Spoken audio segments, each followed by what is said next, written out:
Good morning. കാർബോർബിൾ ടോപ്പോളജിന്റെ കഴിഞ്ഞുകൊണ്ട് നമ്മുടെ model 3 അവസാനിച്ചു. ഈ മോഡൽ 4 ആണ്. മോഡൽ 4 എന്ന് പറഞ്ഞാൽ ന്യൂക്ലിയർ പവറും നോൺ കണ്ടക്ടർ എനർജി സോഴ്സസ്, അതായത് ഇലക്ട്രിക്കൽ എനർജി ജനറേറ്റ് ചെയ്യാനുള്ള വേറെ മെത്തേഡുകൾ ഏതൊക്കെയാന്ന് വെച്ചാൽ അതൊക്കെ ഉള്ള ഒരു മോഡലാണ് മോഡൽ 4.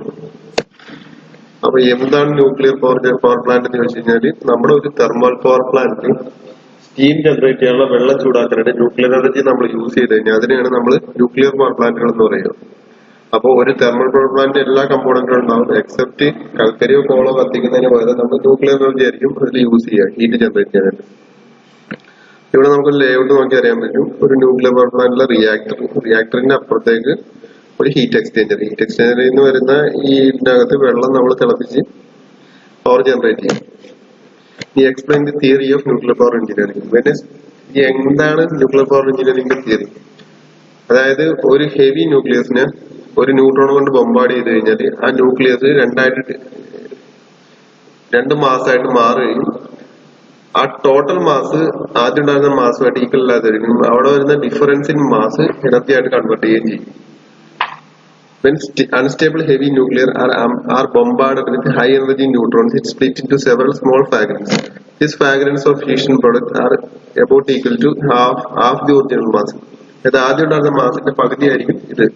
അത് പകുതി രണ്ടും കൂടി കൂട്ടുമ്പോൾ ഈക്വൽ ആയിരിക്കില്ല, ചെറിയ വ്യത്യാസം കാണും. ആ ചെറിയ വ്യത്യാസത്തിലുള്ള മാസ് എനർജി ആയിട്ട് കൺവേർട്ട് ആവും.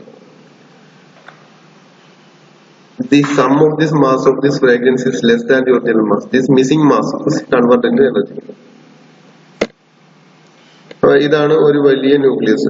വലിയ ന്യൂക്ലിയസിനെ ന്യൂട്രോൺ കൊണ്ട് ബോംബാർഡ് ചെയ്യുമ്പോൾ 2 ചെറിയ ന്യൂക്ലിയസ് ആയിട്ട് മാറും. അത് കുറെ ന്യൂട്രോൺസിനെ എമിറ്റ് ചെയ്യുകയും ചെയ്യും. ഈ ന്യൂട്രോൺസ് പിന്നെയും പോയി വേറെ ന്യൂക്ലിയസുകളിലെ ഇടിച്ച് ഡിവൈഡ് ചെയ്യും. Explain the nuclear reaction, fission, fusion and chain reaction. എന്താണ് ഫിഷൻ എന്ന് പറഞ്ഞു കഴിഞ്ഞാൽ, ഒരു ന്യൂക്ലിയസിനെ നമ്മൾ ഒരു ന്യൂട്രോൺ കൂടി ഇടിച്ച് സ്പ്ലിറ്റ് ആക്കി ഫിഷൻ എന്നും, 2 or 3 ന്യൂക്ലിയസ് സംയോജിച്ച് ഒരു വലിയ ന്യൂക്ലിയസ് ഉണ്ടാവുന്നതിന് ഫ്യൂഷൻ എന്നും പറയുന്നു. ഇനി അൺകൺട്രോൾഡ് ഫിഷൻ റിയാക്ഷനെയാണ് നമ്മൾ ചെയിൻ റിയാക്ഷൻ എന്ന് പറയുന്നത്. ഇനി fission, when unstable heavy nucleus are bombarded with high energy neutrons, it split into several small fragments.